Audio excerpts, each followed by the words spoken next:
Selamat datang di channel Dengarkan Buku. Ini adalah audiobook The Count of Monte Cristo karya Alexandre Dumas.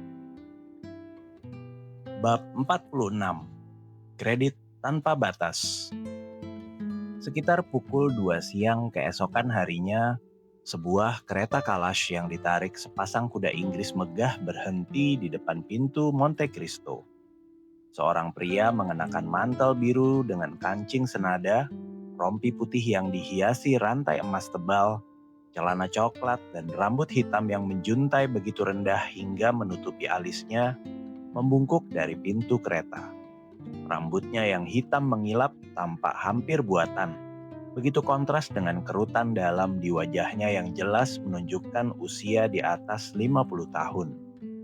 Meski ia berusaha keras terlihat tak lebih dari 40. Di panel keretanya terpampang jelas lambang kebangsawanan seorang baron. Ia memerintahkan pelayannya menanyakan pada penjaga gerbang apakah Count of Monte Cristo tinggal di sini dan sedang menerima tamu. Sambil menunggu, sang penumpang kereta mengamati rumah, taman sejauh yang bisa dilihatnya dan seragam para pelayan yang lalu lalang dengan perhatian yang nyaris tak sopan. Matanya tajam, tapi menunjukkan kelicikan, bukan kecerdasan. Bibirnya lurus dan tipis. Begitu menutup, ia menyedotnya ke dalam, menutupi gigi-giginya. Tulang pipinya lebar dan menonjol, tanda pasti keberanian sekaligus kelicikan. Dahinya datar dan bagian belakang kepalanya menonjol tinggi, melebihi telinganya yang besar dan kasar. Membentuk wajah yang sama sekali tak menarik, kecuali bagi mereka yang menganggap pemilik kereta mewah seperti ini pastilah sosok yang patut dikagumi dan diidamkan. Apalagi saat melihat berlian besar yang berkilau di kemejanya dan pita merah yang tergantung di lubang kancingnya. Sang pelayan menuruti perintah, mengetuk jendela pos penjaga dan bertanya, "Apakah Count of Monte Cristo tinggal di sini?" "Yang mulia memang tinggal di sini," jawab si penjaga lalu menambahkan sambil melirik Ali. Tapi Ali memberi isyarat negatif. "Tapi apa?" tanya sang pelayan. "Yang mulia hari ini tidak menerima tamu." "Kalau begitu, ini kartu tuanku, Baron Danglars. Sampaikan pada Count bahwa meski sedang terburu-buru ke dewan, tuanku menyempatkan diri mampir untuk menghormatinya." "Aku tak pernah berbicara langsung pada Yang Mulia," jawab si penjaga. "Pesan itu akan disampaikan oleh valet de chambre-nya." Sang pelayan kembali ke kereta. "Nah," tanya Danglars. Pria itu agak kecewa karena teguran tadi, mengulangi jawaban si penjaga. "Ya ampun," gumam Baron Danglars. "Ini pasti pangeran, bukan Comte. Mereka menyebutnya Yang Mulia dan hanya berani menyampaikan pesan lewat valetnya. Tapi tak masalah, ia punya surat kredit padaku. Jadi aku harus menemuinya saat ia butuh uang." Lalu, sambil bersandar di kursi keretanya, Danglars berseru keras-keras pada kusirnya, hingga terdengar ke seberang jalan. "Ke Dewan Perwakilan."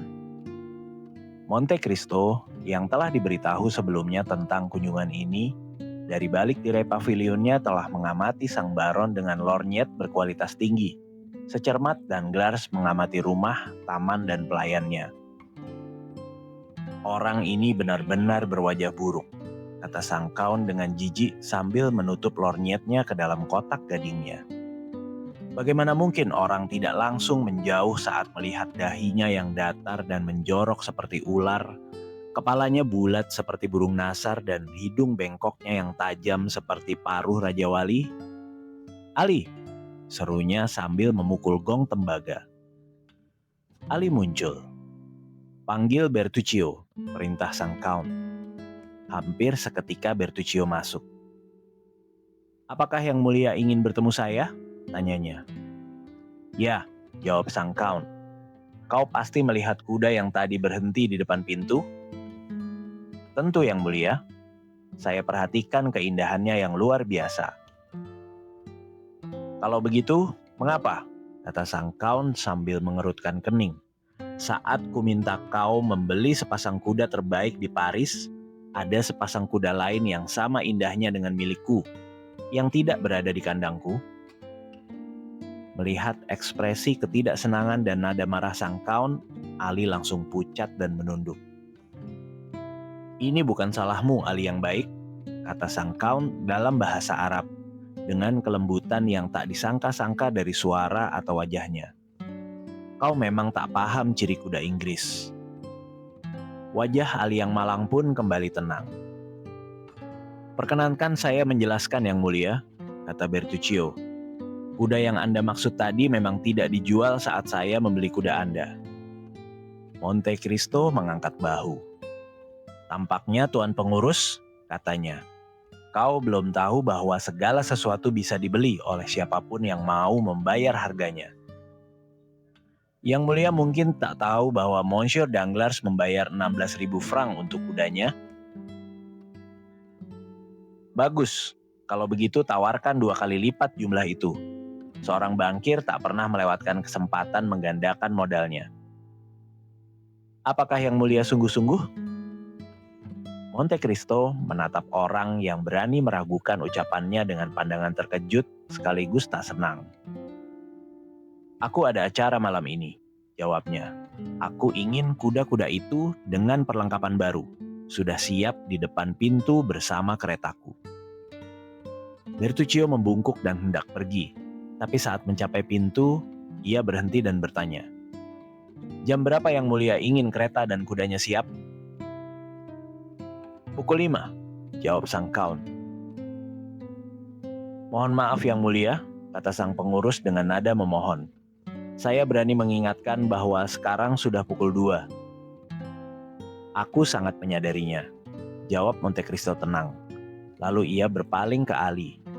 Ia berkata, "Bawa semua kuda di kandangku ke depan jendela nona muda kita, agar ia bisa memilih yang ia sukai untuk keretanya.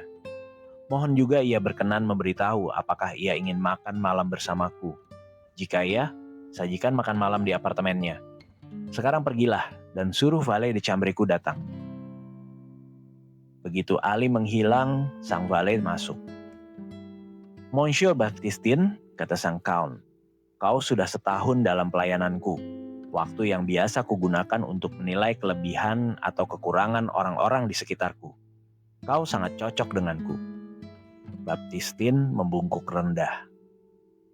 "Sekarang tinggal kupertanyakan, apakah aku juga cocok untukmu?" "Oh, Yang Mulia," seru Baptistin antusias. "Dengarkan baik-baik sampai aku selesai bicara," jawab Monte Cristo. "Kau menerima 1.500 franc per tahun, lebih banyak daripada banyak letnan muda yang terus-menerus mempertaruhkan nyawa demi negaranya. Kau hidup jauh lebih nyaman daripada banyak juru tulis yang bekerja 10 kali lebih keras untuk uang mereka. Bahkan, meski kau sendiri pelayan, kau punya pelayan lain yang merawat pakaianmu dan menyiapkan linenmu. Lagi pula kau mengambil keuntungan dari setiap barang yang kau beli untuk keperluanku. Jumlahnya dalam setahun sama dengan gajimu." "Tidak, Yang Mulia. Aku tak menyalahkanmu atas hal itu, Monsieur Baptistin. Tapi biarlah keuntunganmu berhenti di sini. Kau tak akan mudah menemukan posisi seberuntung ini lagi. Aku tak pernah menyakiti pelayanku dengan kata atau perbuatan. Kesalahan kecil kumaafkan, tapi kelalaian atau kecerobohan yang disengaja tak akan kumaafkan. Perintahku biasanya singkat, jelas, dan tegas. Aku lebih suka mengulanginya 2 atau 3 kali daripada disalahpahami. Aku cukup kaya untuk mengetahui apapun yang kuinginkan, dan aku memang penasaran.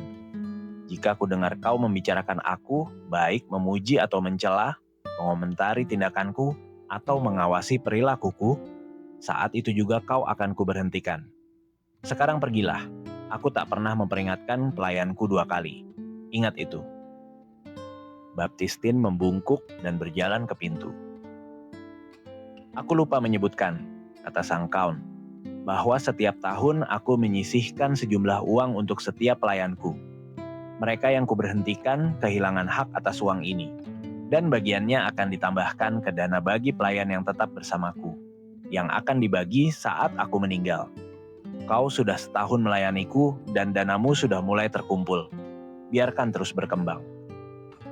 Pernyataan ini disampaikan di hadapan Ali yang tak mengerti sepatah kata pun, hanya bisa dipahami sepenuhnya oleh mereka yang memahami watak pelayan Perancis. "Aku jamin yang mulia," kata Baptistin. "Aku akan berusaha sekuat tenaga memenuhi harapan Anda dalam segala hal. Dan aku akan menjadikan Monsieur Ali sebagai teladanku." "Sama sekali tidak," jawab sang kaun dengan nada paling dingin. "Ali punya banyak kekurangan di balik kualitasnya yang luar biasa. Ia tak bisa jadi teladanmu, karena ia bukan pelayan bergaji sepertimu, melainkan budak, anjing yang, jika gagal menjalankan tugasnya padaku, tak akan kuberhentikan, tapi kubunuh." Baptistin membuka mata lebar-lebar karena terkejut. "Kau tampak tak percaya," kata Monte Cristo, lalu mengulangi pada Ali dalam bahasa Arab apa yang baru saja dikatakan pada Baptistin. Sang Nubia tersenyum setuju, lalu berlutut di satu lutut dan mencium tangan sang kaun dengan hormat.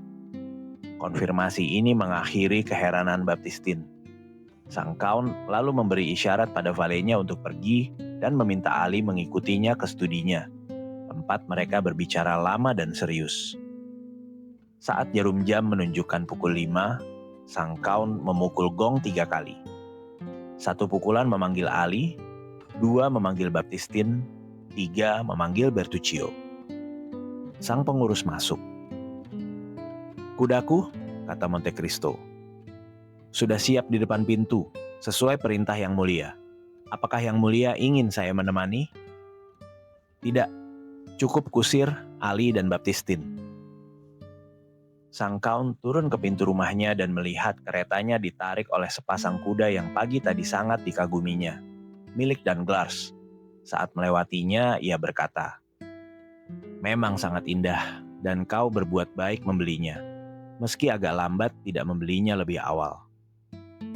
"Sungguh, Yang Mulia, saya sangat kesulitan mendapatkannya, dan harganya sangat mahal." "Apakah jumlah yang kau bayarkan membuat kuda-kuda ini kurang indah?" tanya sang kaun sambil mengangkat bahu. "Tidak, jika Yang Mulia puas, itu sudah cukup bagiku. Kemana Yang Mulia ingin pergi?" "Ke kediaman Baron Danglars, Rue de la Chose d'Antin." Percakapan ini terjadi di teras, tempat tangga batu menuju jalan kereta. Saat Bertuccio hendak pergi dengan hormat, sang kaun memanggilnya kembali. "Aku punya tugas lain untukmu, Monsieur Bertuccio," katanya. "Aku ingin memiliki tanah di tepi laut Normandia, misalnya antara Le Havre atau Boulogne. Aku beri kau ruang gerak luas. Tempat yang kau pilih harus punya pelabuhan kecil, teluk atau muara tempat korvetaku bisa masuk dan berlabuh. Korvetaku hanya butuh kedalaman 15 kaki dan harus selalu siap berlayar kapanpun ku beri isyarat. Carilah tempat seperti itu, kunjungi dan jika cocok, beli segera atas namamu sendiri. Korvet itu sekarang pasti sedang dalam perjalanan ke Vicam, kan?" "Tentu Yang Mulia. Aku melihatnya berlayar malam yang sama saat kita meninggalkan Marseille." "Dan kapal pesiarnya?" "Diperintahkan tetap di Martigues." "Bagus. Aku ingin kau sesekali menulis pada kapten kedua kapal itu agar mereka selalu waspada." "Dan kapal uapnya? Di Chalons?" "Ya, berlaku perintah yang sama seperti pada 2 kapal layar itu." "Baik. Saat kau sudah membeli tanah itu, aku ingin kau siapkan kuda-kuda cadangan di setiap 10 lig sepanjang jalan utara dan selatan." "Yang Mulia bisa mengandalkanku." Sang kaun mengangguk puas, lalu turun tangga dan melompat ke dalam keretanya, yang melaju cepat menuju rumah sang bankir. Danglars sedang memimpin rapat komite kereta api. Rapat hampir selesai saat nama tamunya diumumkan. Begitu mendengar gelar sang kaun, ia bangkit dan berkata pada rekan-rekannya, anggota Dewan Tinggi atau Dewan Perwakilan, "Tuan-tuan, maafkan aku pergi mendadak. Tapi terjadi hal konyol. Thomson and French, bankir Roma, mengirim seorang yang menyebut dirinya Count of Monte Cristo dan memberinya kredit tanpa batas padaku. Ini hal paling lucu yang pernah kutemui dalam transaksi luar negeriku, dan tentu saja membangkitkan rasa penasaranku. Pagi tadi aku repot-repot mendatanginya, tapi ia sedang tak menerima. Jadi Tuan Monte Cristo ini memberi dirinya sikap seperti jutawan besar atau wanita cantik yang angkuh. Aku selidiki dan tahu rumah di Champs-Élysées itu miliknya sendiri, dan memang terawat baik. Tapi, lanjut Danglars dengan senyum sinisnya. Surat kredit tanpa batas membutuhkan kehati-hatian ekstra dari bankir yang menerimanya. Aku sangat ingin bertemu orang ini. Kurasa ini tipuan, tapi pelakunya tak tahu siapa yang mereka hadapi.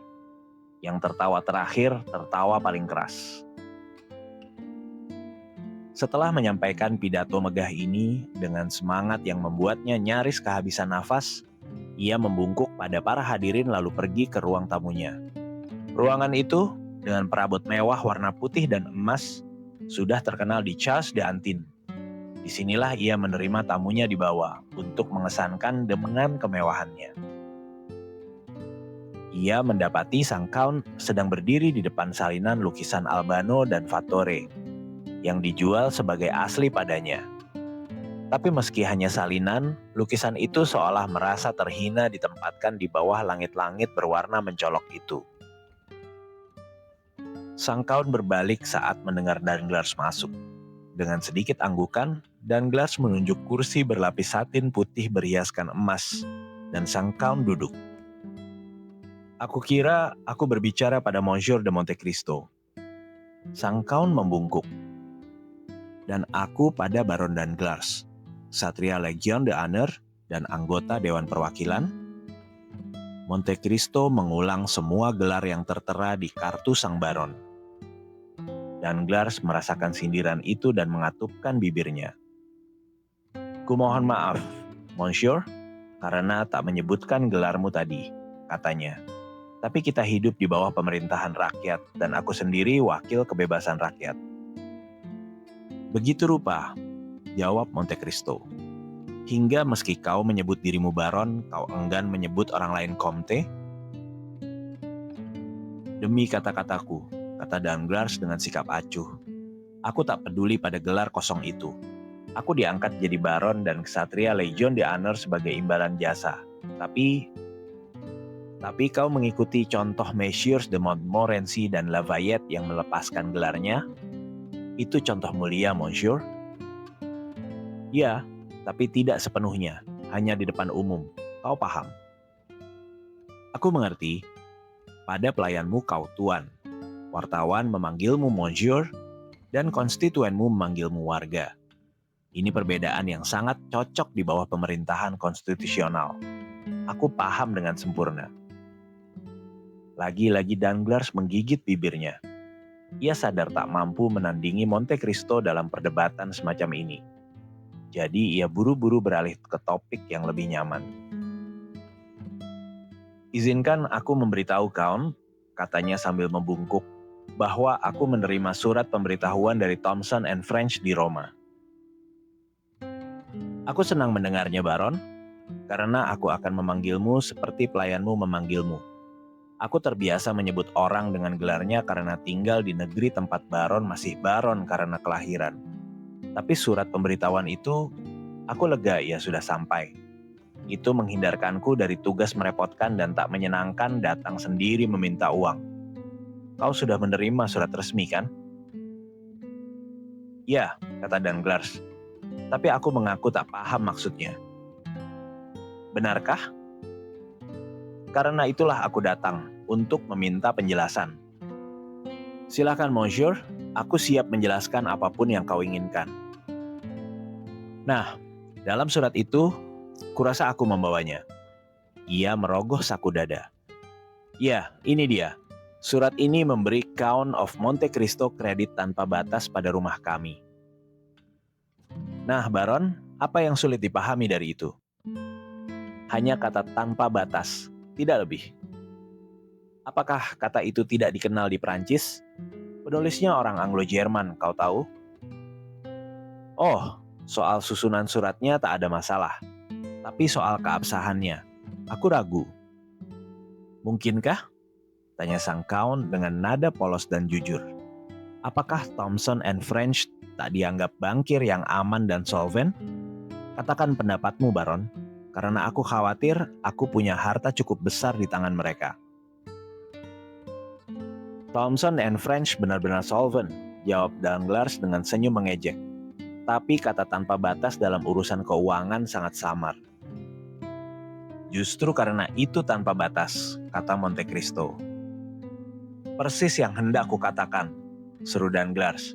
Yang samar itu meragukan dan orang bijak berkata, saat ragu jangan ambil risiko. Maksudmu, sahut Monte Cristo, bahwa meski Thomson and French mungkin bertindak gegabah, Baron Danglars tak akan mengikutinya? Sama sekali tidak. Jelas sekali, Messrs. Thomson and French tak membatasi komitmen mereka. Tapi komitmen Monsieur Danglars punya batas. Ia orang bijak menurut pengakuannya sendiri. Monsieur, jawab sang bankir sambil menegakkan tubuhnya dengan angkuh. Kemampuan keuanganku tak pernah dipertanyakan. Kalau begitu, kata Monte Cristo dingin, tampaknya aku yang pertama melakukannya. Dengan hak apa, Tuan? Dengan hak atas keberatan dan permintaan penjelasanmu, yang pasti punya alasan. Lagi-lagi Danglars menggigit bibirnya. Ini kali kedua ia dikalahkan, dan kali ini di wilayahnya sendiri. Sikap sopannya yang dipaksakan terasa canggung, bahkan nyaris kasar. Sebaliknya Monte Cristo tetap tenang dan lembut, dibantu kesederhanaan yang biasa ia tunjukkan kapan saja sehingga ia unggul. Baiklah Tuan, lanjut Danglars setelah diam sejenak. Izinkan aku meminta penjelasan. Berapa jumlah uang yang kau ingin tarik dariku? Justru karena itulah aku meminta kredit tanpa batas, jawab Monte Cristo. Tak ingin kehilangan sedikit pun keunggulannya. Aku tak tahu berapa banyak uang yang kubutuhkan. Sang bankir merasa inilah saatnya merebut kembali kendali. Ia bersandar di kursinya dan berkata dengan angkuh. Jangan ragu menyebut jumlahnya. Kau akan lihat sumber daya rumah Danglars. Meski terbatas, mampu memenuhi permintaan terbesar sekalipun. Bahkan jika kau butuh 1 juta. Maaf, potong Monte Cristo. Aku bilang 1 juta, jawab Danglars dengan percaya diri orang bodoh.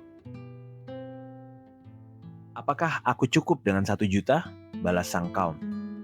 Tuan yang baik, jika jumlah sekecil itu cukup, aku tak akan repot-repot membuka rekening. 1 juta? Maafkan aku tersenyum saat kau menyebut jumlah yang biasa kau bawa di dompet atau di kotak perlengkapan pribadiku. Sambil berkata demikian, Monte Cristo mengeluarkan dompet kecil berisi kartu namanya. Lalu menarik 2 surat perintah kas negara senilai 500.000 franc masing-masing. Dibayar tunai pada pemegangnya. Pria seperti Danglars hanya bisa dikoreksi dengan cara seperti ini. Efeknya mengejutkan. Ia gemetar dan nyaris pingsan.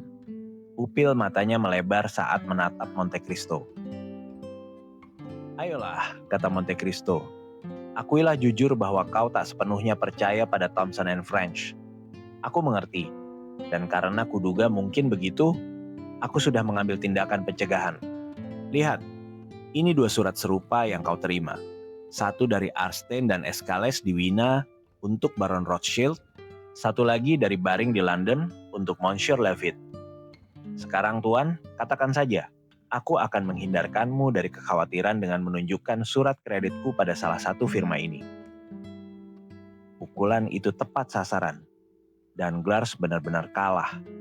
Dengan tangan gemetar, ia mengambil 2 surat itu dari tangan sang Count yang memegangnya santai antara jari. Lalu memeriksa tanda tangan dengan teliti seakan menghina. Tapi justru sesuai dengan niat sang Count menyesatkannya. Oh Tuan, kata Danglars setelah yakin keaslian dokumen itu. Lalu bangkit seolah memberi hormat pada kekuatan emas yang diwujudkan dalam diri sang Count. 3 surat kredit tanpa batas, aku tak bisa ragu lagi. Tapi maafkan aku Count yang baik karena mengaku terkejut. Tidak, jawab Monte Cristo dengan sikap paling sopan. Jumlah sekecil ini tak layak merepotkan rumah perbankanmu. Jadi, kau bisa memberiku uang kan? Tentu saja, Count yang baik, aku siap melayani. Nah, dengan demikian kita saling memahami seperti yang kuduga? Danglars mengangguk setuju. Kau yakin tak ada keraguan atau kecurigaan tersisa di benakmu? Oh, kawan yang baik, seru Danglars. Aku tak pernah meragukanmu sedetik pun. Kau hanya ingin yakin, tak lebih.